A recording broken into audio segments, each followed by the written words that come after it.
କାଲି ରାତିରେ ଗୋଟେ ଅଜଣା ନମ୍ବରରୁ ବାରମ୍ବାର ଫୋନ୍ ଆସୁଥିଲା। ଫୋନ୍ ରିସିଭ୍ କରି କାନରେ ଦେଲା ପରେ ସେପଟୁ ଜଣେ ଭଉଣୀଙ୍କର ସ୍ୱର ଶୁଭାଗଲା। ଭଉଣୀ କହିଲେ, ଭାଇ ମୁଁ ଆପଣଙ୍କର ଭିଡ଼ିଓ ଦେଖେ, ଥରେ ମୋ ପାଇଁ ଗୋଟେ ଭିଡ଼ିଓ କରିଦେବେ? ମୁଁ କହିଲି କୁହନ୍ତୁ, କ'ଣ ଭିଡ଼ିଓ କରିଦେବେ କୁହନ୍ତୁ। ସେତିକି ସମୟରେ ଭଉଣୀ କହିଲେ, ବାପା ଗଲା ପରେ ଭାଇ ମୋତେ ଝିଅ ଭଳିଆ ବଡ଼ କରିଥିଲା, ଆଉ ମୁଁ ହତଭାଗିନୀ ଭଲ ପାଇବାର ହାତ ଧରି ଭାଇକି ଛାଡ଼ି ଦେଇଥିଲି। ଭାବିଥିଲି ଭାଇ ତ ମୋତେ ଏତେ ଭଲ ପାଏ, ହୁଏତ ମୋ ମନ କଥା ବୁଝିଯିବ, ହୁଏତ ମୋତେ ପୁଣି ଘରକୁ ଫେରେଇ ନେବ। କିନ୍ତୁ ଭଲ ପାଇବାର ହାତ ସିନା ଧରିଲି, ଏପଟେ ଭାଇର ହାତ ଛାଡ଼ିଗଲା। ଆଜି 2 ବର୍ଷ ହବ ମୋ ସହିତ ସେ କଥା ହୁଏନି କି ମୁଁ ଫୋନ୍ ବି ଉଠାଏନି।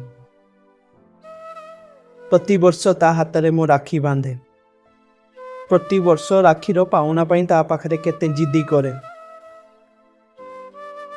ଆଗ ବର୍ଷ ବି ରାକ୍ଷୀ ବାନ୍ଧିନି, ଏ ବର୍ଷ ବି ରାକ୍ଷୀ ଆସିଲାନି, ହେଲେ ମୋ ଭାଇର କୌଣସି ଫୋନ୍ ନାହିଁ କି ମୁଁ ଭାଇ ପାଖକୁ ଯିବାର ମୋ ପାଖରେ କିଛି ରାସ୍ତା ନାହିଁ। ଥରେ କୁହନ୍ତୁ ନା ଭାଇକୁ, ଖାସି ରାକ୍ଷୀ ବାନ୍ଧିଦେବ, ମୋ ମୁହଁକୁ ନ ଚାହିଁବ ନାହିଁ, ଖାଲି ତା ହାତଟା ବଢ଼େଇ ଦେବ, ମୁଁ ତା ହାତରେ ରାକ୍ଷୀ ବାନ୍ଧିଦେବି, ତାକୁ ପାଉଣା ପାଇଁ ବି କହିବି ନାହିଁ। ଥରେ କୁହନ୍ତୁ ନା ଭାଇ।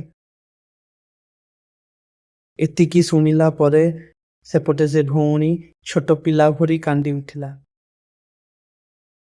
ଆଉ ଫୋନ୍ଟି କଟିଗଲା। ଗୋଟେ ଭଉଣୀ ଏବେ ଭାଇର ହବ ନା ସ୍ୱାମୀର ହବ, 2 ଛକିରେ ଠିଆ ହେଇଛି। ସେୟାର କରନ୍ତୁ, ହୁଏତ ସେ ଭାଇ ପାଖରେ ଏ ଭିଡ଼ିଓ ଯେମିତି ପହଞ୍ଚିଯାଉ। ଧନ୍ୟବାଦ।